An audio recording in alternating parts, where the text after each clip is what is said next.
Barbara's rather low-key, very quiet, but when you look at her work, it's a powerhouse, an absolute powerhouse. I'd never seen her work. I didn't know who she was. And it was like, oh my God, this thing is just so vivid. It just almost attacked me. The hair on the back of my neck just bristled. I'd never seen anything like it before. It's hard to find a comparison for Barbara, and that's not a bad thing. She comes out of someplace different that is her own, and I think that's the hallmark of good artists.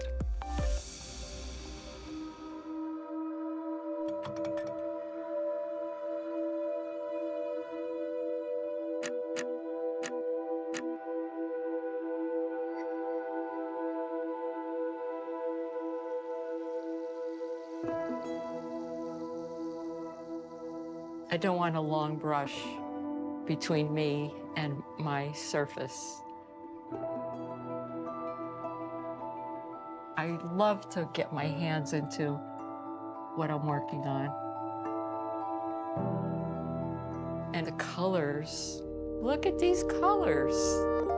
They're gorgeous. Each brand of pastel has different properties. These are buttery, these are a little more powdery, these are a little bit waxy. They're all different. I never find my work scary. People say some of it's scary. I think just the opposite. I want to know these people in real life.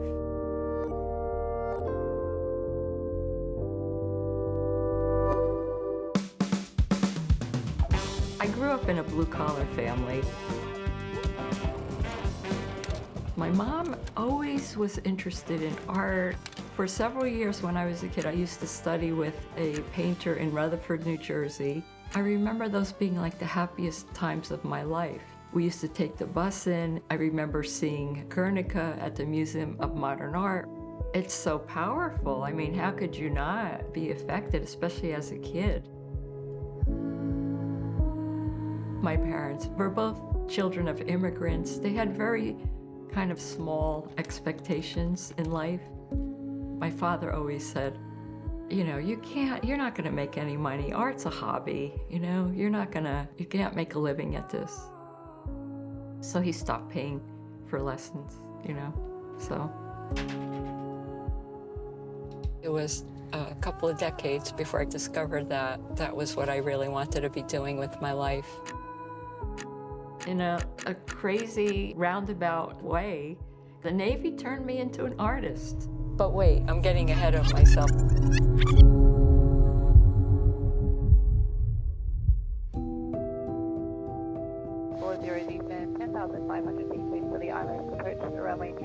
After college, I had some really crappy jobs. Then I got my real estate license. Was not very good at it. What the heck did I know about owning a house? But then one of my clients had a private plane, and he said to me, "Do you want to go for a ride?" Oh my God, I fell in love immediately. I loved being up in the air, and the way it so focuses your mind. It's kind of like art now too. When I'm in my studio, I forget everything else.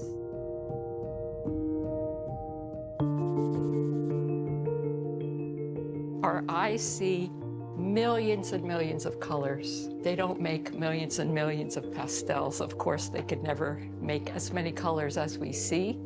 They do the best they can, and I mix the rest.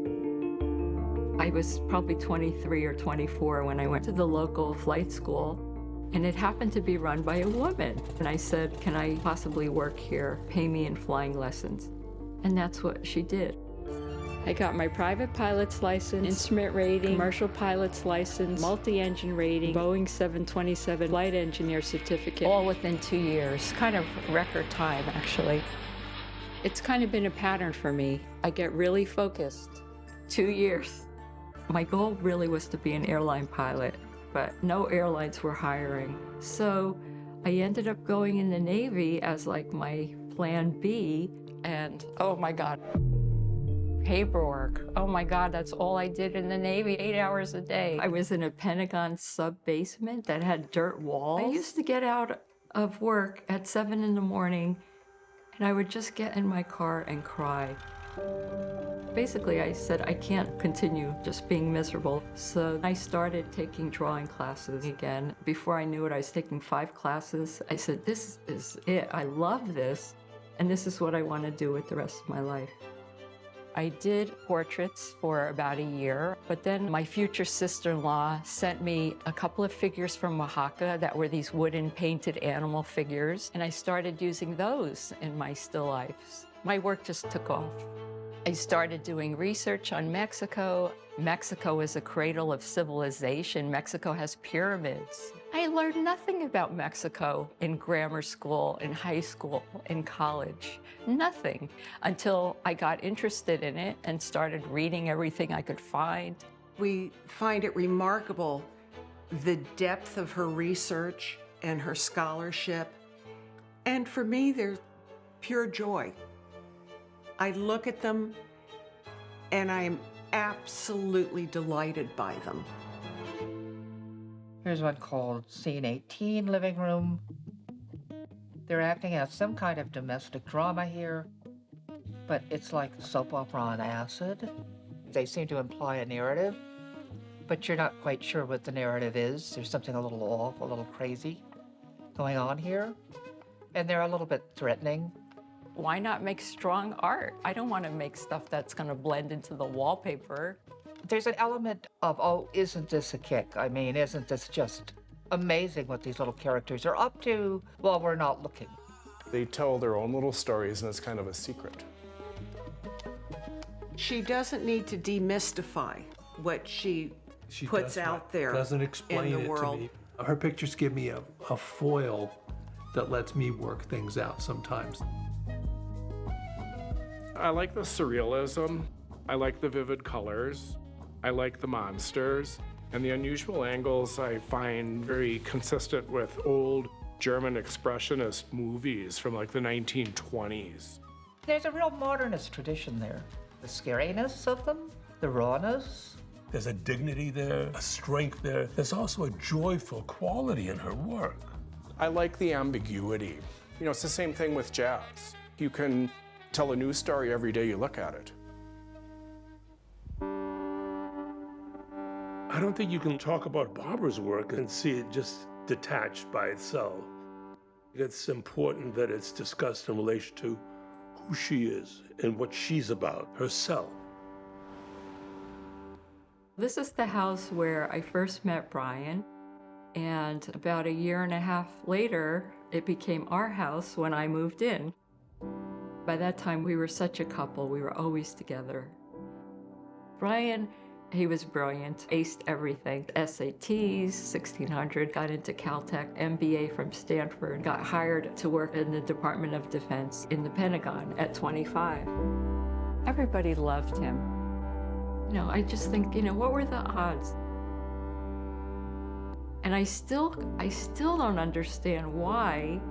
I mean, who goes to Monterey via LA? He was flying Dulles to LA to Monterey.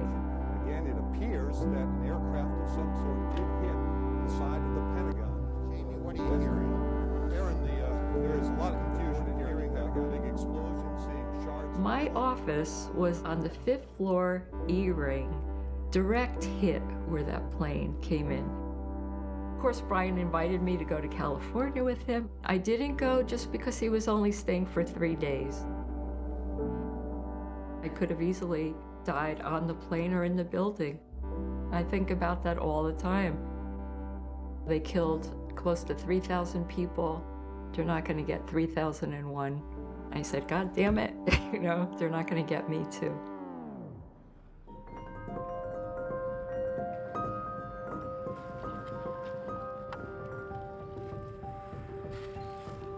I work with big rolls of sandpaper that are 500 grit. They're 54 inches wide and 30 feet long, and the paper has a curl to it. So I have to set it down on a flat surface with books for several weeks to flatten it out before I can use it. To turn that huge blank piece of sandpaper into the magic that it is. To us, it's so profoundly beautiful. It also has kind of a velvety quality. And it's incredibly labor intensive. I mean, there are layers and layers that go into making these things so that they have the quality of a painting. They're almost three-dimensional. They're just so thick with pastel. I make very few pieces, 3 or 4 in a year, a good year, and I work at this full time. This was a visit I needed to do. Yeah. Really? Too long. Wow. Too Oh, long. well, you've been busy. Yeah, COVID was a good quiet time for me to just keep working and dig in even more. So You're the only one I know who can take a medium like chalk and make it look wet and slippery. How yeah, do you- yeah.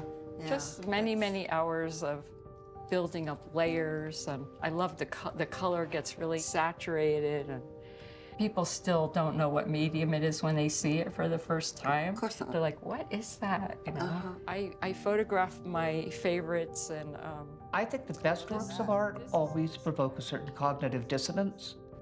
This is familiar, Barbara's masks, the domestic threats. We know this is somehow connected with folk art.